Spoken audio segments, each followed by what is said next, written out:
becomes the great potential for rest of the globe. We have always talked of globalization in terms of how the markets can merge. As I look at it, globalization also implies how the natural resource pool can merge.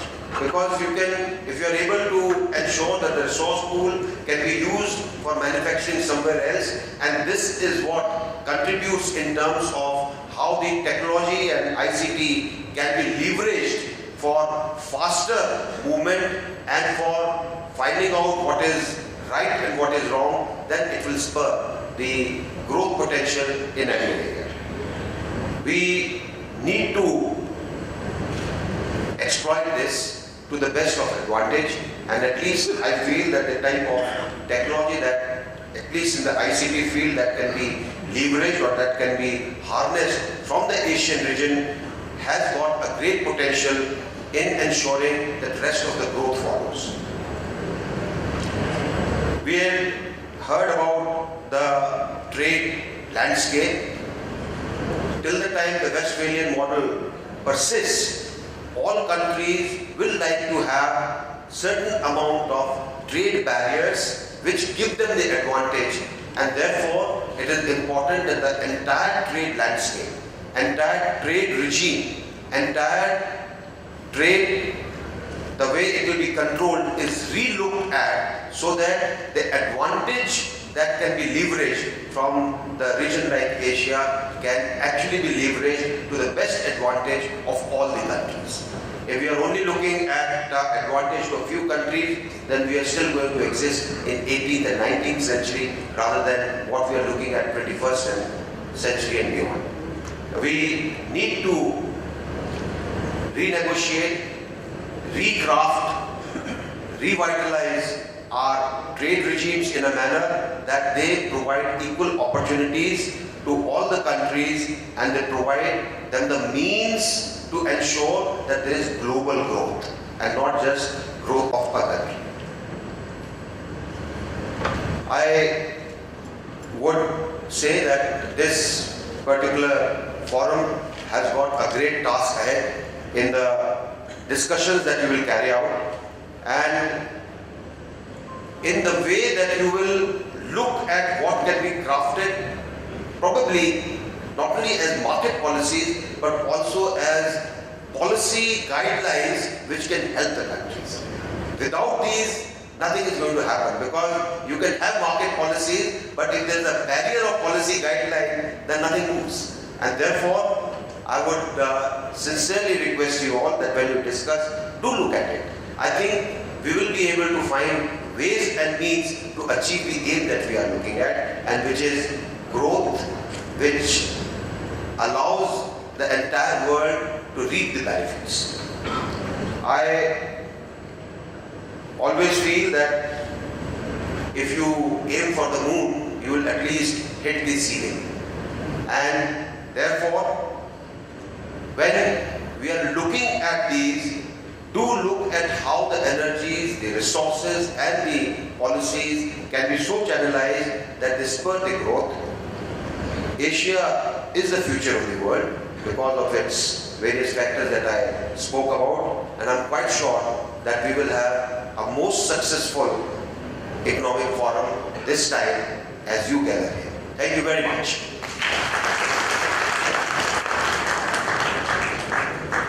Thank you, Dr. Singh, for those invaluable words as well as your inspiring speech. And now the vote of thanks will be proposed by Mr. Vijay Kranji, Vice Chairman, WTC Mumbai and President, AII. Thank you. We are really grateful to Honorable Minister Mr. Singh for being with us today. I think it is his maiden visit after becoming a minister. We are happy that his first visit is with us, and we look forward to the success of this global summit with his blessing and support.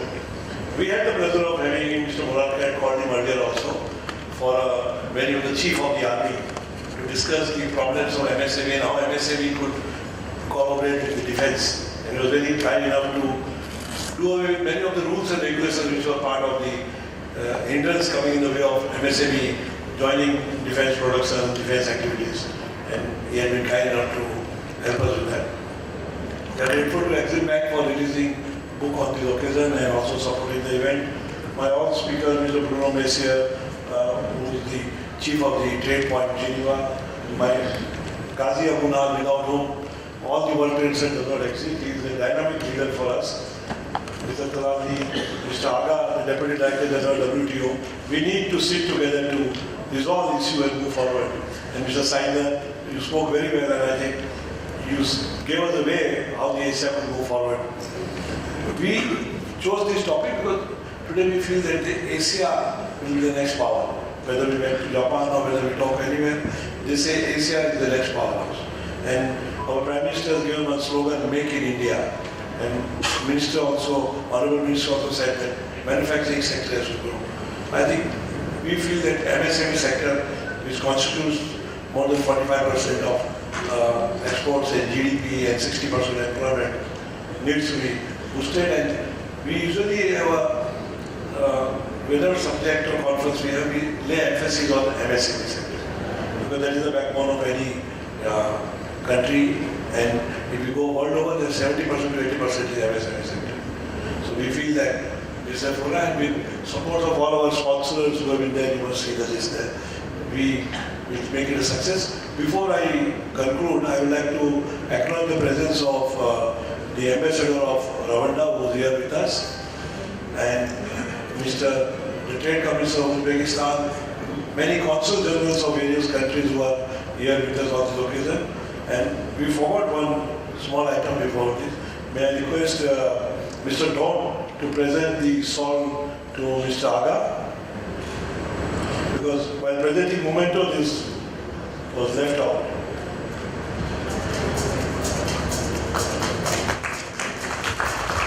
Mr. Don is the Managing Director of MSSIDC. May I request Mr. Cecil Priyadarshi to present to Mr. Ghazi?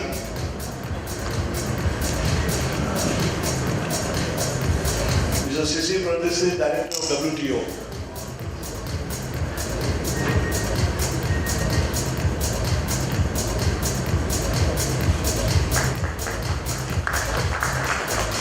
May I request Ashish Raheja to present to Mr. Bruno Messier?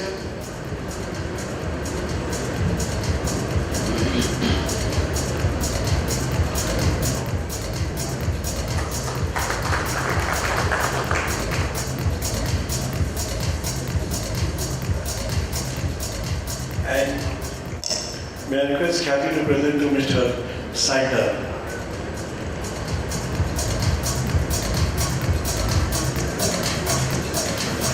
Thank you. There is no break.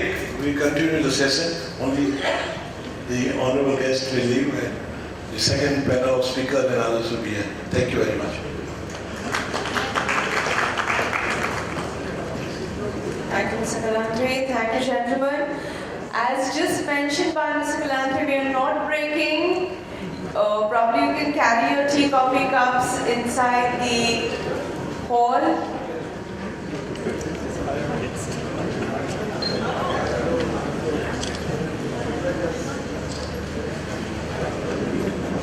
So the next session will be chaired by Captain Somesh Batra, Vice Chairman, World Trade Center, Mumbai, India. And the speakers are Mr. Shishir Priyadarshi, Director of the Development Division, World Trade Organization, the WTO, Switzerland.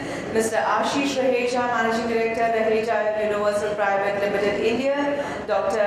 Yahya Ali Ishaq, Chairman, Tehran Chamber of Commerce, Industries, Mines and Agriculture, the TCCIMA, Iran. Mr. Tapan Sahu, Consultant, Industrial Promotion and Investment Corporation of Odisha Limited.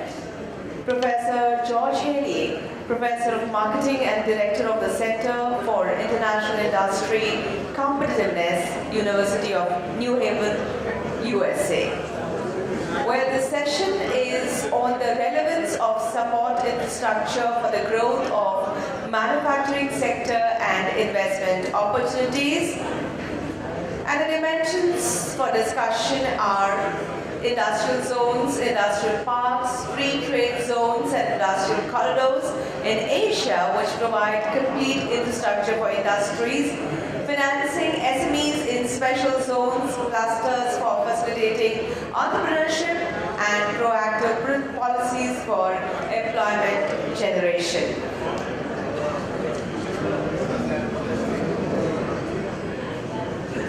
We begin right away. I invite the session chairperson, Captain Somesh Batra, Vice Chairman, World Trade Center, Mumbai, India, to kindly occupy his seat on the dais. I also invite our speakers, Mr. Shishir Priyadarshi, Director of the Development Division, World Trade Organization, the WTO, Switzerland, Mr. Ashish Raheja, Managing Director, Raheja Universal Private Limited, India, Dr. Yahya Ali Ishaq, Chairman, Tehran Chamber of Commerce, Industries, Mines and Agriculture, the TCC-IMA, Iran, Mr. Tapan Sahu, Consultant, Industrial Promotion and Investment Corporation of Odisha Limited, the RBI-COL, India, Professor George Haley, Professor of Marketing and Director of the Center for International Industry Competitiveness, University of New Haven, USA. The topic of this session is the relevance of support infrastructure for the growth of manufacturing sector and investment opportunities. And the points to be discussed are industrial zones, industrial parks, free trade zones and industrial corridors in Asia which provide complete infrastructure for industries, financing SMEs in special zones, clusters for facilitating entrepreneurship, and proactive policies for employment generation. With those words, could I request the session chairperson, Captain Somesh Batra, Vice Chairman, World Trade Center, Mumbai, India, to felicitate the speakers initially. I request Mr. Shishir Priyadarshi, Director of the Development Division, World Trade Organization, the WTO, Switzerland, to kindly accept this memento as a token of admiration.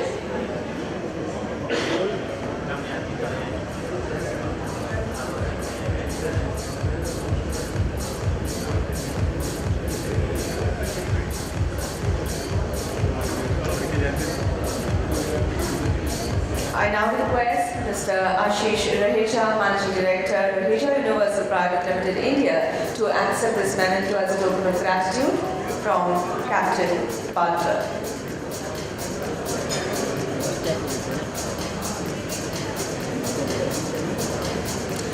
A bouquet of flowers for you too, sir.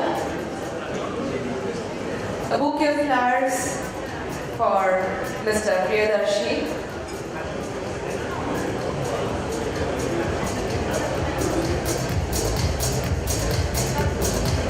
A memento and a bouquet of flowers for Dr. Yahya Ali Ishaq, Chairman, Tehran Chamber of Commerce, Industries, Mines and Agriculture, the TCC-IMA, Iran.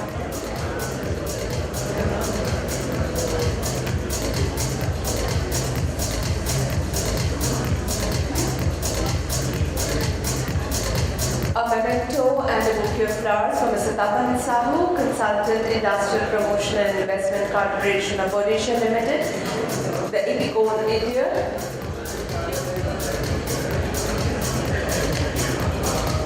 And a memento and a bouquet of flowers for Professor George Haley, Professor of Marketing and Director of the Center for International Industry Competitiveness, University of New Haven, USA.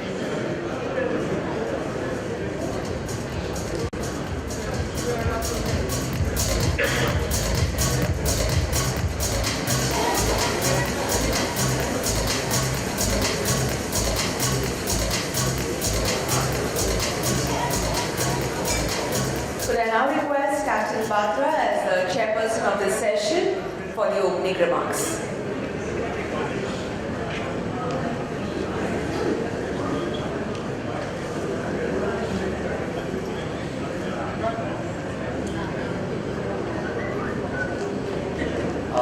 Ladies and gentlemen, good afternoon. I'm pleased, honored and humbled to be here this morning, this afternoon, to have such eminent speakers with me on the dais, as well as such fantastic people to listen to what we have to say or what we really feel should be done.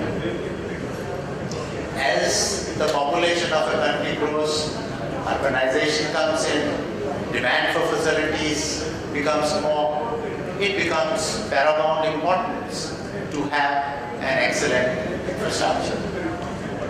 As far as India is concerned, it had followed the path of services sector. It created a niche for itself in the world in the service sector and called it information highway. However, on the other side, China went on the other direction of making the infrastructure in the country and also becoming a manufacturing capital of the world. Both the countries followed different directions, but ultimately now India realizes that it also needs to spend time, effort and money in infrastructure. Comparing once again to China, China spent 9% of its GDP, whereas India spent till now 3.8% of its GDP on infrastructure. Now, of course, they are looking at enhancing to 8% as the minister said just now. And in addition to manufacturing, it also provides accessibility. Accessibility for development, accessibility for food distribution, accessibility for water distribution. It is not important that you have water or you do not have water. It's important that you get to the people who need it the most. Europe and the US are currently looking at building their aging infrastructure, repairing their aging infrastructure, whereas the newly developed countries or developing countries are spending time